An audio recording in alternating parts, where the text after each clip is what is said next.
Krishna, the Supreme Personality of Godhead, a summary study of Srila Vyasadev's Srimad Bhagavatam 10th Canto by His Divine Grace A.C. Bhaktivedanta Swami Prabhupada, founder Acharya of the International Society for Krishna Consciousness. Chapter 49. Ill-Motivated Dhritarashtra.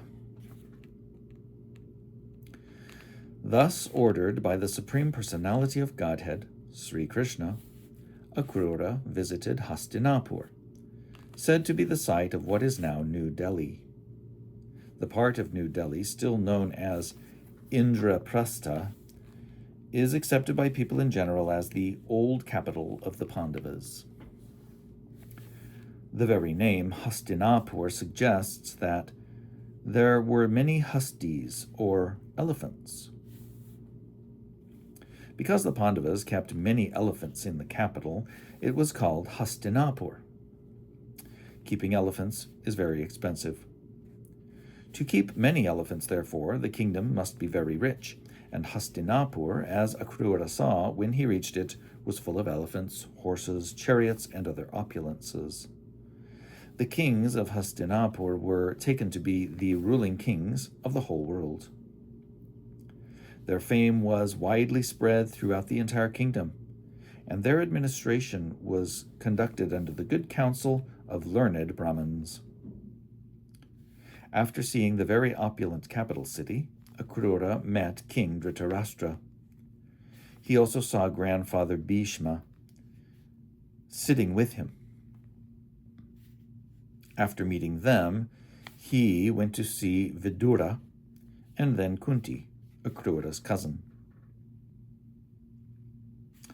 One after another, he saw King Balika and his son Somadatta, Dronacharya, Kripacharya, Karna, and Suyodhana. Suyodhana is another name for Duryodhana. Then he saw the son of Dronacharya, Ashvatthama, as well as the 5 Pandava brothers and other friends and relatives living in the city. All those who met Akrura, known also as the son of Gandhini, were very much pleased to receive him and inquire about the welfare of their respective relatives. He was offered a good seat at his receptions, and he, in turn, inquired all about the welfare and activities of his relatives. Since he was deputed by Lord Krishna to visit Hastinapur, it is understood that he was very intelligent in studying a diplomatic situation. Dhritarashtra was unlawfully occupying the throne after the death of King Pandu, despite the presence of Pandu's sons. Akrura could understand very well that ill-motivated Dhritarashtra was much inclined in favor of his own sons. In fact, Dhritarashtra had already usurped the kingdom and was now intriguing to dispose of the 5 Pandava brothers. Akrura knew that all the sons of Dhritarashtra, headed by Duryodhana, were very crooked politicians. Dhritarashtra did not act in accordance with the good instructions given by Bhishma and Vidura. Instead, he was being conducted by the ill instructions of such persons as Karna and Shakuni. Akrura decided to stay in Hastinapur for a few months to study the whole political situation. Gradually, Akrura learned from Kunti and Vidura that the sons of Dhritarashtra were intolerant and envious of the 5 Pandava brothers because of their extraordinary learning in military science and their greatly developed bodily strength. The Pandavas acted as truly chivalrous heroes, exhibited all the good qualities of Kshatriyas, and were very responsible princes, always thinking of the welfare of the citizens. Akrura also learned that the envious sons of Dhritarashtra had tried to kill the Pandavas by poisoning them. Akrura happened to be one of the cousins of Kunti. Therefore, after meeting him, she began to inquire about her paternal relatives. Thinking of her birthplace and beginning to cry, she asked Akrura whether her father, mother, brothers, sisters, and other friends at home still remembered her. She especially inquired about Krishna and Balaram, her glorious nephews. She asked, quote, "Does Krishna, the Supreme Personality of Godhead, who is very affectionate to his devotees, remember my sons? Does Balaram remember us?" Unquote. Inside herself, Kunti felt like a she-deer in the midst of tigers, and actually her position was like that. After the death of her husband, King Pandu, she was supposed to take care of the 5 Pandava children, but the sons of Dhritarashtra were always planning to kill them. She was certainly living like a poor innocent animal in the midst of several tigers. Being a devotee of Lord Krishna, she always thought of him and expected that one day Krishna would come and save them from their dangerous position. She inquired from Akrura whether Krishna proposed to come to advise the fatherless Pandavas how to get free of the intrigues of Dhritarashtra and his sons. Talking with Akrura about all these affairs, she felt herself helpless and exclaimed, quote, my dear Krishna, you are the supreme mystic, the super soul of the universe. You are the real well-wisher of the whole universe. My dear Govinda, at this time you are far away from me, yet I pray to surrender unto your lotus feet. I am now grief-stricken with my 5 fatherless sons. I can fully understand that but for your lotus feet there is no shelter or protection. Your lotus feet can deliver all aggrieved souls because you are the Supreme Personality of Godhead. One can be safe from the clutches of repeated birth and death by your mercy only. My dear Krishna, you are the Supreme Pure One, the Super Soul, and the Master of all yogis. What can I say? I can simply offer my respectful obeisances unto you. Accept me as your fully surrendered devotee." Unquote. Although Krishna was not present for her, Kunti offered her prayers to him as if she were in his presence face to face.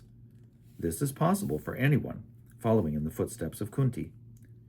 Krishna does not have to be physically present everywhere.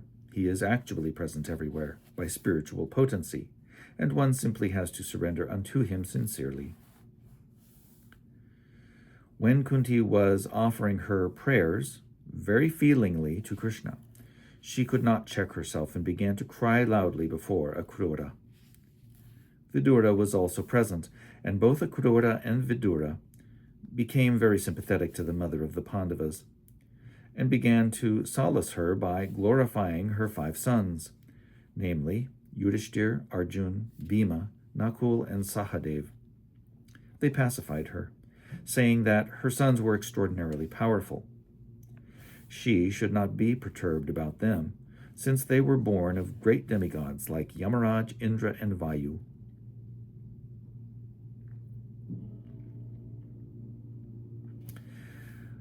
Akrura decided to return home and report on the strained circumstances in which he found Kunti and her 5 sons. He first wanted to give good advice to Dhritarashtra, who was so favorably inclined toward his own sons and unfavorably inclined toward the Pandavas. When King Dhritarashtra was sitting among friends and relatives, Akrura began to address him, calling him Vaichitra Virya. Vaichitra Virya means the son of Vichitra Virya. Vichitra Virya was the name of Dhritarashtra's father, but Dhritarashtra was actually the begotten son not of Vichitravirya, but of Vyasadeva. Formerly, it was the system that if a man was unable to beget a child, his brother could beget a child in the womb of his wife. Devarena Sutotpati. That system is now forbidden in this age of Kali.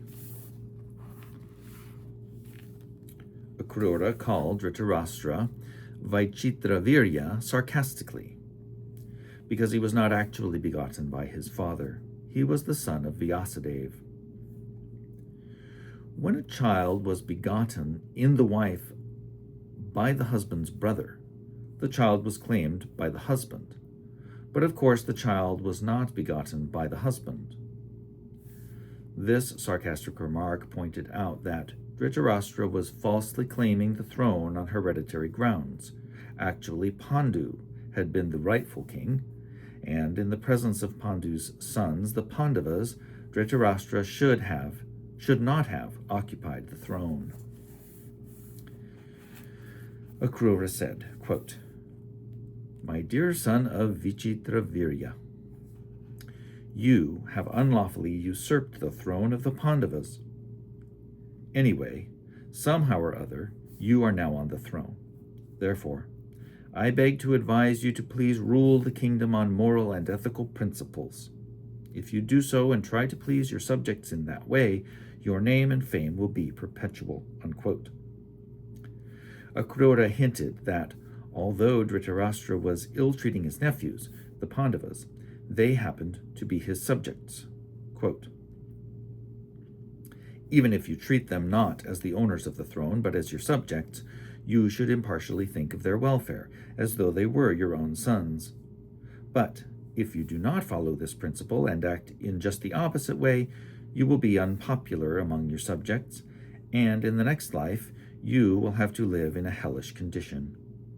I therefore hope you will treat your sons and the sons of Pandu equally." Unquote. Akrura hinted that if Dhritarashtra did not treat the Pandavas and his sons as equals, surely there would be a fight between the two camps of cousins. Since the Pandavas' cause was just, they would come out victorious, and the sons of Dhritarashtra would be killed. This was a prophecy told by Akrura to Dhritarashtra. Akrura further advised Dhritarashtra, quote, "In this material world, no one can remain an eternal companion to another. Only by chance do we assemble together in a family, society, community, or nation. But at the end, because every one of us has to give up the body, we must be separated. One should not therefore be unnecessarily affectionate toward family members." Unquote. Dhritarashtra's affection was also unlawful and did not show much intelligence. In plain words, Akrura hinted to Dhritarashtra that his staunch family affection was due to his gross ignorance of fact, or his blindness to moral principles. Although we appear combined together in a family, society, or nation, each of us has an individual destiny. Everyone takes birth according to individual past work. Therefore, everyone must individually enjoy or suffer the result of his own karma. There is no possibility of improving one's destiny by cooperative living. Sometimes it happens that one's father accumulates wealth by illegal ways, and the son takes away the money, although it was earned with great difficulty by the father, just as a small fish in the ocean eats the material body of a large old fish. One ultimately cannot accumulate wealth illegally for the gratification of his family, society, community, or nation. An illustration of this principle is that many great empires which developed in the past are no longer existing because their wealth was squandered away by later descendants.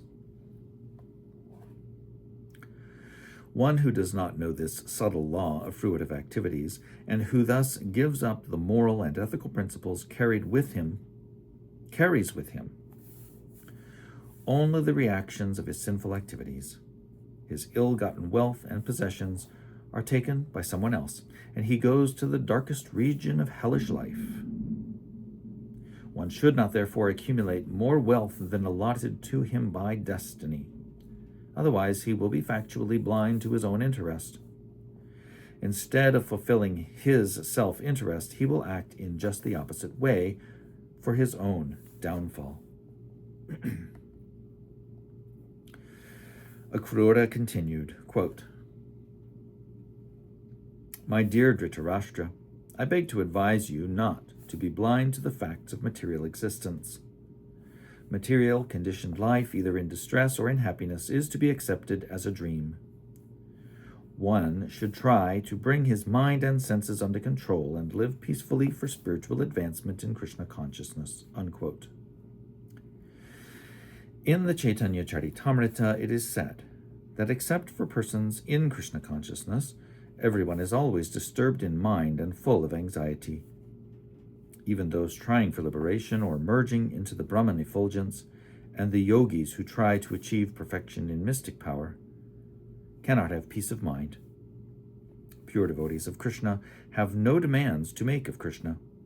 They are simply satisfied with service to him. Actual peace and mental tranquility can be attained only in perfect Krishna consciousness. After hearing these moral instructions from Akrura, Dhritarashtra replied, quote, My dear Akrura, you are very charitable in giving me good instructions, but unfortunately I cannot accept them. A person destined to die does not utilize the effects of nectar, although it may be administered to him. I can understand that your instructions are valuable. Unfortunately, they do not stay in my flickering mind, just as the glittering lightning in the sky does not stay fixed in a cloud. I can understand only that no one can stop the onward progress of the Supreme Will. I understand that the Supreme Personality of Godhead, Krishna, has appeared in the family of the Jadus to decrease the burdensome load on this earth. Unquote. Dhritarashtra hinted to Akrura that he had complete faith in Krishna, the Supreme Personality of Godhead. At the same time, he was very partial to his family members. In the very near future, Krishna would vanquish all the members of his family, and in a helpless condition, Dhritarashtra would take shelter of Krishna's lotus feet. To show his special favor to a devotee, Krishna usually takes away all the objects of his material affection, thus forcing the devotee to be materially helpless, with no alternative but to accept the lotus feet of Krishna. This actually happened to Dhritarashtra after the end of the battle of Kurukshetra. Dhritarashtra could realize two opposing factors acting before him. He could understand that Krishna was there to remove all the unnecessary burdens of the world. His sons were an unnecessary burden, and so he expected that they would be killed. At the same time, he could not rid himself of his unlawful affection for his sons. Understanding these two contradictory factors, he offered his respectful obeisances to the Supreme Personality of Godhead. Quote, The contradictory ways of material existence are very difficult to understand. They can be taken only as the inconceivable execution of the plan of the Supreme, who, by his inconceivable energy, creates this material world and enters into it and sets into motion the three modes of nature. When everything is created, he enters into each and every living entity and into the smallest atom. No one can understand the incalculable plans of the Supreme Lord. Unquote. After hearing this statement, Akrura could clearly understand that Dhritarashtra was not going to change his policy of discriminating against the Pandavas in favor of his sons. He at once took leave of his friends in Hastinapur and returned to his home in the kingdom of the Jadus. After returning home, he vividly informed Lord Krishna and Balaram of the actual situation in Hastinapur and the intentions of Dhritarashtra. Akrura was sent to Hastinapur by Krishna to study these, and by the grace of the Lord he was successful. Thus ends the Bhaktivedanta purport of the 49th chapter of Krishna, Ill-Motivated Dhritarashtra.